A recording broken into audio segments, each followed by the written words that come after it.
Hello, my name's Chris Smith, and this is all about sickness benefit. You pay national insurance contributions deducted from your wages every week or every month, and one of the key things these go towards are sickness benefits. But there's an awful lot of contradictory stories about these, and it can be hard to make sense of them. It's particularly important to do so if you're claiming, but it's also important if you just want to have an opinion about the whole issue. After all, many of us get sick. The average man will spend 20% of his life with a disability or illness that substantially affects his condition, and the figures for women are similar.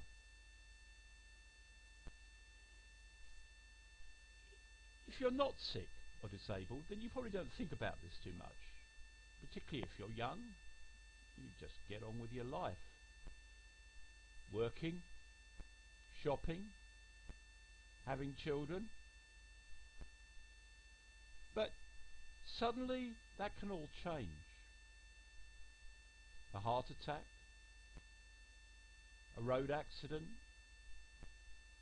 a visit to the doctor that turns out more seriously than you expected. Going from the world of the well to the world of the sick can be just a journey of a second. Of course, for many of us, it's a rather slower journey. For a while, if you've got a job, your employer normally has to pay you, although some of them will try and get out of their obligation. But after that, you must claim from the state system. You must claim a sickness benefit called employment and support allowance. If you've paid national insurance, then you can claim on these, whatever any partner is doing and whatever your savings. Otherwise, you must claim means-tested sickness benefits, which can be reduced if you have other income. For single people, the amounts of both types of benefit are the same, but for the means-tested version, benefit can be reduced or stopped if you have income, savings, or a partner who's working. Usually your partner would be expected to support you. Many people think that if you're sick and unable to work because of that, then you're entitled to benefit. That used to be the case, but it isn't anymore.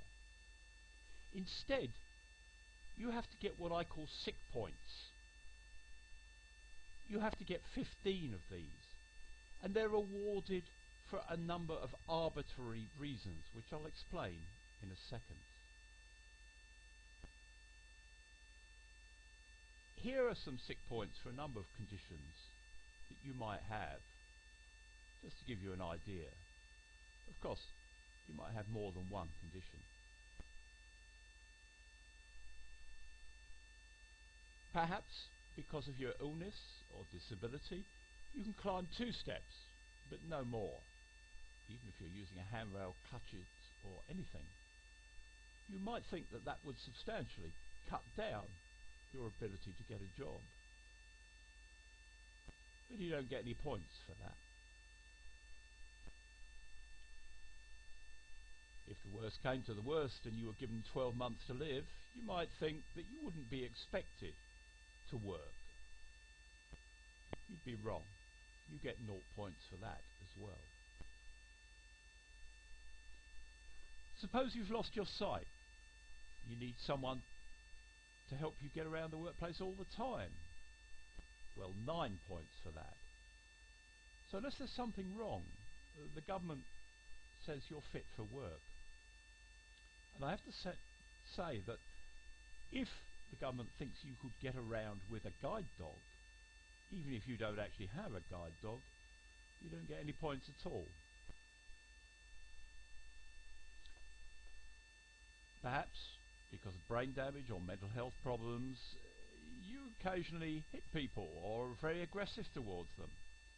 Most employers wouldn't take that for a second, so you'd think that perhaps that would make you unfit for work.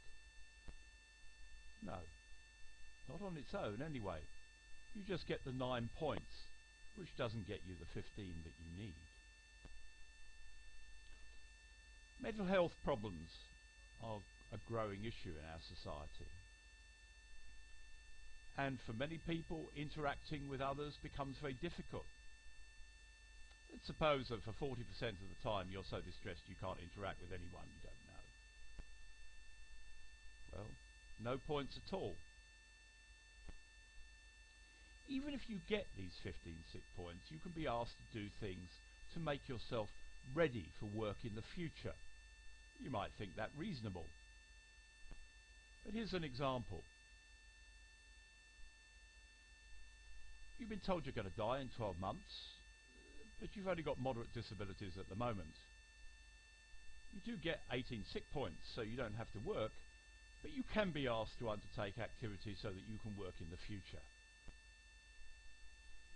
It really is important to get advice so that you can be sure that you get the maximum sick points allowed. Most people don't do that, and that's the reason why they end up being refused benefit, at least initially. Once you've filled in the form, you'll probably be asked to go for a medical examination. It's run by an organisation called ATOS, who've come in for some criticism. Here are some of the criticisms that are made of them.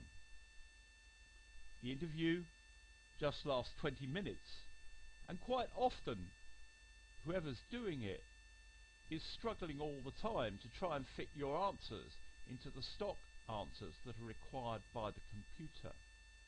Many people find it a very difficult experience, which is why I say always try and get someone to come with you to the interview. A lot of people fail at first, although it's not the amount suggested by this headline.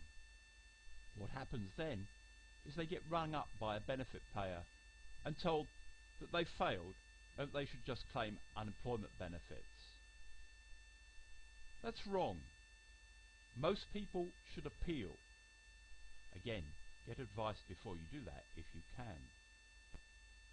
Here's what happens when people appeal, even under the current system. And you can see that it helps very much to get an advisor, although as I said before, it's difficult to do so.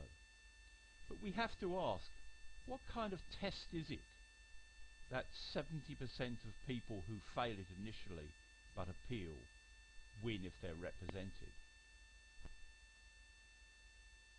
Whether or not you think this is a fair system, this is the system that we've got at the moment, and this is the system that will apply to you if you have to claim sickness benefit, as many of us will at some point over our working lives. If you'd like to find out more about benefits, visit my website, The Angry Claimant. You can see the address below.